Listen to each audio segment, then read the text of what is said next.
hin haalamne garuu amanuudhaaf namatti ulfaatu.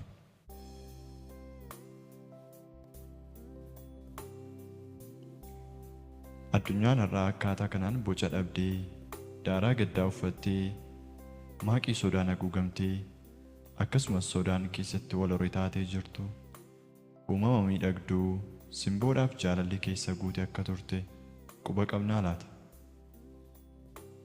Ardii wal'aansoon itti baay'ate, goleen ishee arfan bo'ichaan, beelaan, birdhannaadhaan raafamaa jirtu, simboo miidhagaa surraaf ulfinni Waaqayyoo keessa kan guute ta'uu ishee hammamitti waliif galla? Harka fuunee sagantaa keenya isiniif darbaa jiru kana kan hordofaa jirtan jaallatamuuf michoota Waaqayyoo, nagaan Waaqayyoo Gooftaa keenyaa akkasumas nagaan keenya kabajaatiif jaalalaa isiniif haa baay'atu jechaa mee dhugaa hin haalamne garuu amanuutiif ulfaataa ta'e seenaa uumama addunyaa kanaa waliin haa ilaallu.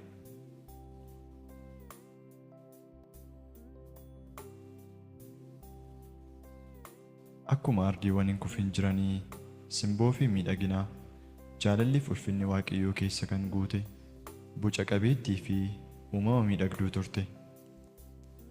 Waaqayyoos gaafa addunyaa kana tolchee boca dhabeettii, honaa, callabboo gadi fagoorraa wanta nama hawwatu ilaalchaaf fuula uumamaa dura qofatti osoo hin taane uumaa duratti illee gaarii ta'ee kan argamu godhee ishee boce. Innis xumura tartiiba guyyoota uumamaa torban irratti wanti inni uume hundinuu gaarii ta'uu argee gammadee ittis boqote.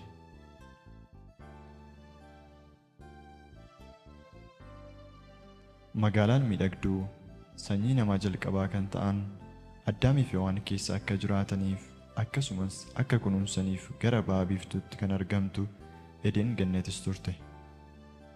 Dadhabbii, sodaa yaaddoo du'aaf dhukkubaa, shakkii nageenya dhabuu, lolaa fi balaawwan uumamaas ta'e namtolcheen keessatti kan hin argamne iddoo jaalalaas turte. Jalqabuma uumamaarraa eegalee sanyiin namaa mirga filannoodhaan uumamuu isaa mirkaneessuuf Waaqayyo muka ija isaa nyaatanii hamaaf gaariin itti adda baasuun danda'amu mandarattii miidhagduu sana keessaa qajeelfama. Muka kanatti yoo nyaattan du'a hin duutu jedhu faana kaa'ee ture. Egaa akkasiin jireenya qajeelummaa fi haqaan guute keessa sanyiin namaas deddeebi'uu eegale.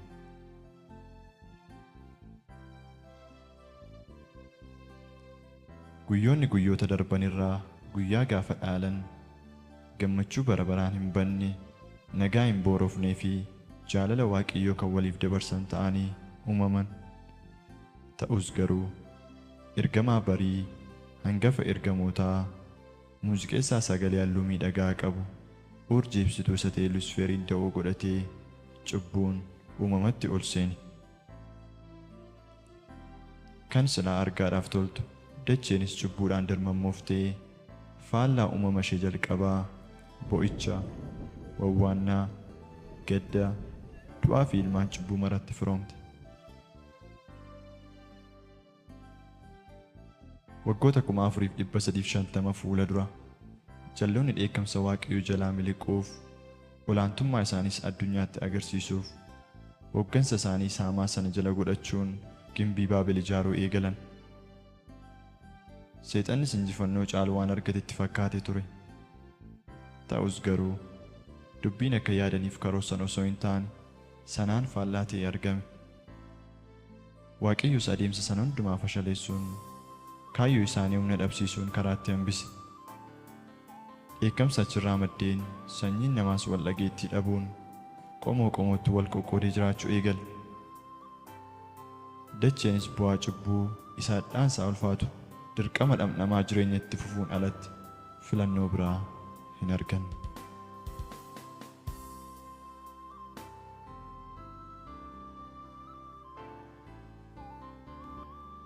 Dhaloota Kiristoosiin booda guyyoota keessaa guyyaa gaaf tokko Yesuus gara gaara Ejersaatti ol ba'e.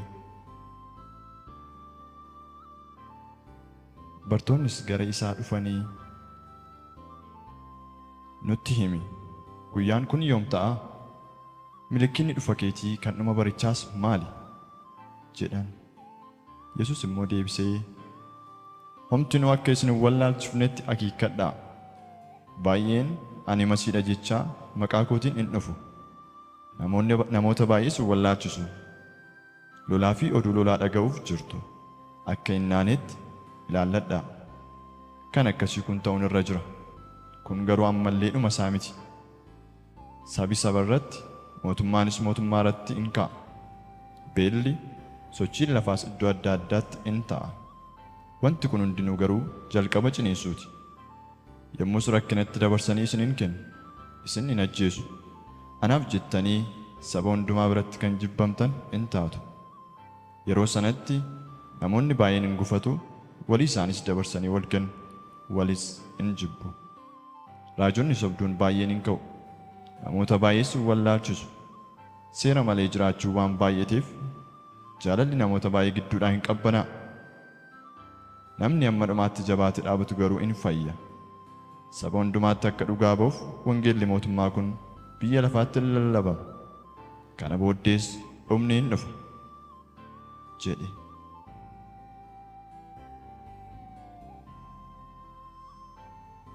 Bo'ichi, gaddi, du'aaf dhukkubni addunyaa keenyatti galee hiddoota isaa babal'ifatee har'as gola namoota baay'ee weeraree teessuma gaddaas mana namoota baay'ee keessa dhaabee maatii baay'een madaa ulfaataatiin miidhamanii jiru.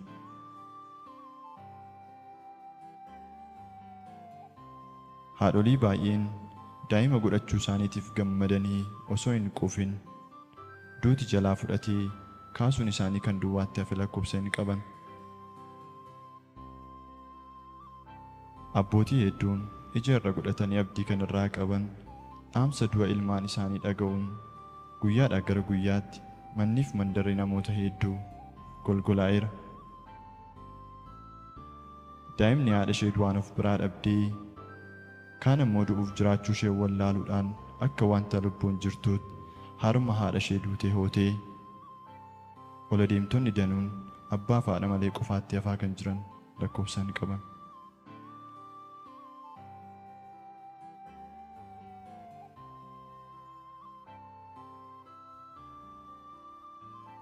Egaa addunyaan keenya boca ishee ganamaa gadi dhiistee miira namaa kan suukanneessu halluu dhiigaan guutee horatteetti. Ragaalee hedduun akka agarsiisanitti lolaaf oduu lolaatiin wal qabatee addunyaa kanarraa bara 2017 haga bara 2018 gidduutti lubbuun namoota miliyoonii 2.8 olitti shallagamu darbeera. Kana qofaas hin turre. Dubbii Yesus bartoota isaatti hime keessaa har'a pilaanetii kuftee kana keessatti harka fudhatee lubbuu daa'immaniif namoota hedduu du'aaf saaxilaa kan jiru sochiin lafaas isa tokko. Akka ragaaleen dhiyeessanitti waa'een sochii lafaa yeroo ka'u gola yaada addunyaa keenyaa keessaa kan hin banne sochiiwwan lafaa gurguddoo addunyaa keenyarraa sadarkaa duraa 5 qabatanii jiranidha.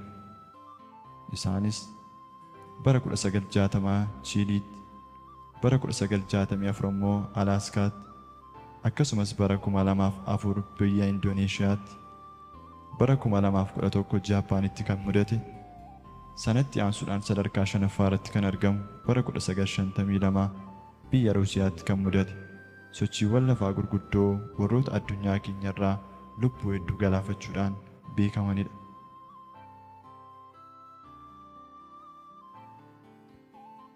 Waggoota 3 asitti ariitii guddaadhaan babal'achaa kan jiru dubbii nyaataaf dhugaatii yookiis beela waliin wal qabate yoo kaasne biyya keenya dabalatee biyyoonni hedduun harka dhaabbata sagantaa nyaata addunyaa ilaaluu irratti argamu. Akka ragaan agarsiisutti bara 2022 lammiileen miliyoona 828 ta'an balaa beelaatiin addunyaa kanarraa weeraramanii jiru. Guyyaa tokko keessatti yoo xiqqaate namoonni 7,700 haga 19,000 balaa beelaatiin kan du'an yeroo ta'u, daqiiqaa tokko keessatti namoonni 5 hanga 13 ta'an balaa beelaa kanaan wal qabatee akka du'an ragaaleen tokko tokko ni mirkaneessu.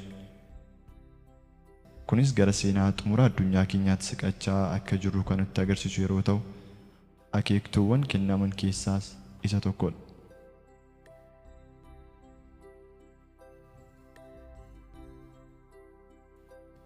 argaa keenya duraa kan hin fagaan jaalallis namoota hedduu gidduu dhaabadee qooda jaalalaa jallinni firii godhachuudhaan obbolaan walii isaaniitiif nagaa hin qaban. Maaddiin namoota baay'ees jibbaan wal qabatee gargar ta'eera. Gaa'illi namoota baay'ees kan diigame yoo ta'u, kaan ammoo miira gaa'ila gaarii keessa hin jiran. Ajjechaan karaa hangafa obboloota lamaanii Abeeliif Qaayeen gidduutti dhalates daraan ulfaatee namoonni baay'een hamaa walii dhaga'utti gammadu. Duutis jibba namootaa gidduutti adaba isa xiqqaa ta'ee argameera. Bara duuti rakase jibbi hooggansa dachee irraa ol ka'ee mul'ate. Yeroo haaloo wal qabachuun namoota gidduutti heddummate, sagaleen dhaga'amus kan boo'ichaaf gaddaa ta'e keessa jiru. Ol adeemtonni hedduun karaatti hafanii firiin jibbaas du'atee kana keessa jiraachaa akka jiru quba qabnaa laata?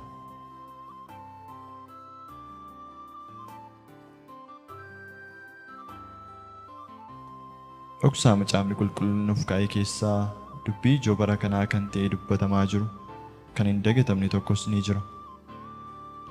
Ilaalcha namoota hedduu macaafa qulqulluu irraa kaasuun nama dhuunfaarra kan godhanii fi abdii sobaatiin onni namoota hedduu bitanii dhoksaa ikira dubbistuu gara fuulduraatti addunyaa keenya irratti irra deebi'ee mudachuuf jedhuuf namoota qopheessaa kan jiran dhimma raajota sobduuti. Isaan kunis raajii raawwachiisuuf warroota dhoksaa macaafa qulqulluu hin beeknes karaarraa jal'isuuf dhufaatii Kiristoosiin dursa addunyaa keenya irratti kan heddummatan ta'uusaa dursee nutti himameera. Har'as irra deddeebiin foddaa miidiyaalee addunyaa keenyaatiin argaa naannoo keessa jiraannu keessattis dhaggeeffachaa kan oolu yeroo ta'u, dhufaatii Kiristoosiif milikkita ta'uu isaanii hagam quba qabna laata? Egaa seenaan uumama dachee kanaa hawwattummaa guddaa gonfattee kan ture yeroo ta'u, cubbuun seenuutiin wal qabatee halluu fi boca uumama ganamaa gadi lakkistee dirree waraanaa fi beelaa bakka balaawwan uumamaa fi namtolchee itti keessummeessan taatee jirtu kun bor garamitti tarkaanfatti laata? Addunyaan kun akkamitti xumurama? Uumamni isheerraa sanyii namaa dabalatee bara baraan haalota ulfaatoo kanaan miidhamaa itti fufuu laata? Macaafni qulqulluun maal jedha?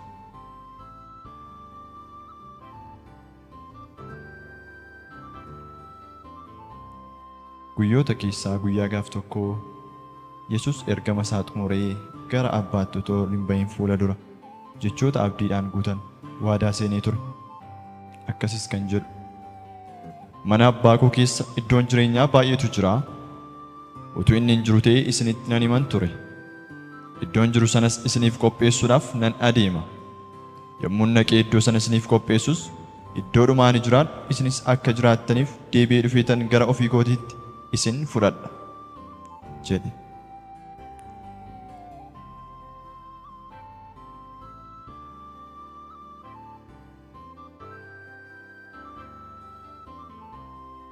Jaallatamoo michoota Waaqayyoo, dhageettii gurraatiin akkasumas yaadaaf qalbii sassaabameen dubbii kana dhaggeeffachaa kan jirtan, addunyaa rakkinaaf wal'aansoon guutte kana keessaa baatanii bakka boo'ichi, wal dhabuun, yaaddoon, sodaa fi dhiphinni, dhukkubaa fi rakkoon muddamaa hin jirre keessa jiraachuu ni barbaaddu? Yoo hawwiin keenya isa ammaa irra kan wayyu ta'e, haa kadhannu, haa amannu, cubbuuttis qullaa'ummaa haa qabaannu. Abbaan keenya inni waaqarraas gaaf tokko nu fudhachuudhaaf addunyaa golgoloftuu kana bal'eessee waaqaaf lafa haaraas uumee keessa nu jiraachisuudhaaf yeroo dhiyootti ni dhufa. Kanaaf dammaqnee haa eeggannuun dhaamsa qophii keenyaati. Inni wanta kana hundumaa dhugaa baases haa ta'uu ani dafee nan dhufaan jedha. Ameen. Kottu Gooftaa Yesuus.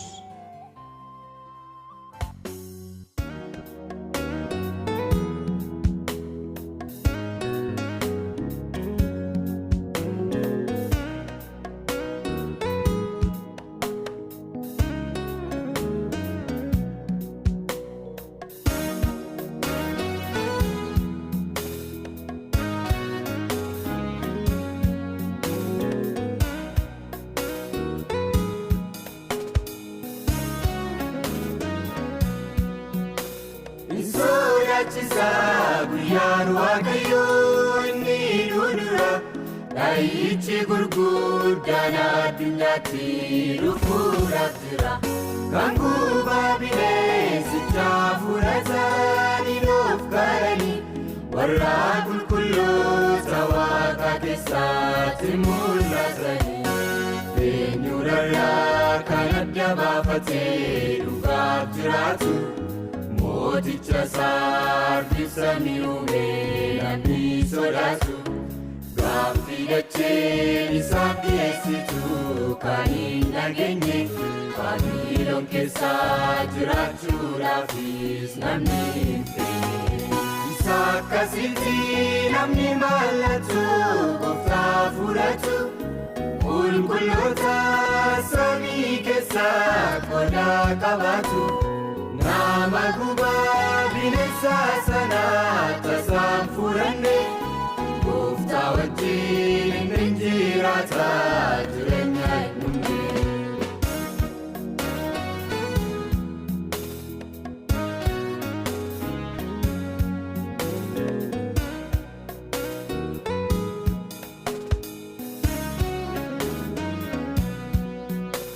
Baabiloon guddoo bandaara eegditoota kan taate beektoota lafaatiif gurguddoota isheen mootite. Amma gaheera guyyaan kufuushee salphina guddaan yeroodhaan deebi'uu diduu isheetiif Yesuus hin gadda. Har'a isheen mijatee sirbiti guyyaan bor dhufuu bichaadhaaf dhiphina isheeti. Keessaa bahii baqadhu ati lubbuu keelfadhu karicha ishee irratti harca'u jalaa baqadhu. Isa akkasitti namni mallattoo Gooftaa fudhatu qulqulloota samii keessa qooda qabaatu. Nama gubaa bineensa sana tasaan fudhanne Gooftaa wajjin hin jiraata jireenya hin dhumne. Isa akkasitti namni mallattoo Gooftaa fudhatu qulqulloota samii keessa qooda qabaatu. Nama gubaa bineensa sana tasaan fudhanne Gooftaa wajjin